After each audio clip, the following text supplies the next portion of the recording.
തെരഞ്ഞെടുപ്പ് കമ്മീഷനെയും ഇഡിയെയും ഒരുപോലെ പ്രഹരിച്ചിരിക്കുകയാണ് സുപ്രീം കോടതി.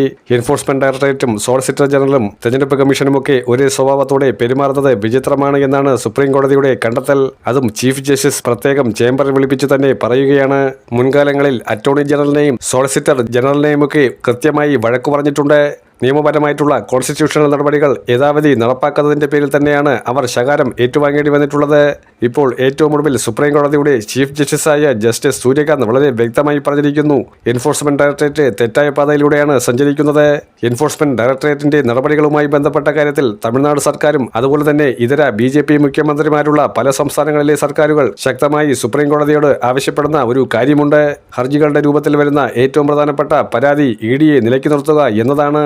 എൻഫോഴ്സ്മെന്റ് ഡയറക്ടറേറ്റ് എന്നത് ഒന്നിന്റെയും അവസാന വാക്കല്ല എന്ന് സുപ്രീം കോടതി എടുത്തു പറഞ്ഞത് അവരുടെ അധികാര പരിമിതിയെ സൂചിപ്പിക്കുകയാണ്. എന്തുകൊണ്ടാണ് സുപ്രീം കോടതിക്ക് ഇങ്ങനെ കർശനമായി തന്നെ ഇഡിയെ പറയേണ്ടി വരുന്നത്? CBIയും ഇഡിയും കസ്റ്റംസും NIAയും ഒക്കെ കേന്ദ്ര സർക്കാരിന്റെ കൂട്ടിലടച്ച തത്തകളെ പോലെയാണ്.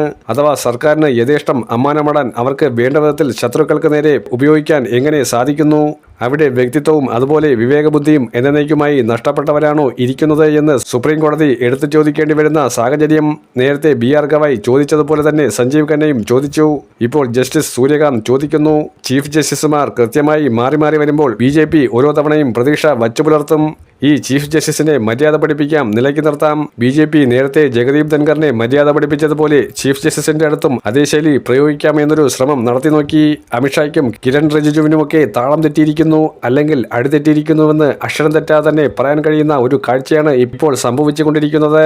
അതായത് സ്പീക്കറും ഡെപ്യൂട്ടി സ്പീക്കറും ഒക്കെയുള്ള ലോക്സഭയിലും രാജ്യസഭയിലും നിങ്ങൾ പ്രതിപക്ഷത്തെ അടക്കിയിരുത്തുന്നത് പോലെ സുപ്രീം കോടതിയിലെ ചീഫ് ജസ്റ്റിസിനെയും കോടതിയുടെ ചേംബറിനെയും ഒന്നും അടക്കിയിരുത്താൻ ശ്രമിക്കേണ്ട. മര്യാദയ്ക്ക് നിങ്ങൾ കേന്ദ്രം ഭരിച്ചാൽ മതി, ഇങ്ങോട്ട് ഭരിക്കാൻ വരണ്ട. പരമാധികാരം നമുക്ക് പിന്നെ ചർച്ച ചെയ്യാമെന്ന താക്കീത് നൽകിയിരിക്കുകയാണ്. സത്യത്തിൽ അമിത്ഷായും കൂട്ടരും സുപ്രീം കോടതിക്ക് മുന്നിൽ പത്തി മടക്കിയിരിക്കുകയാണ് എന്ന് തന്നെ പറയേണ്ടി വരും.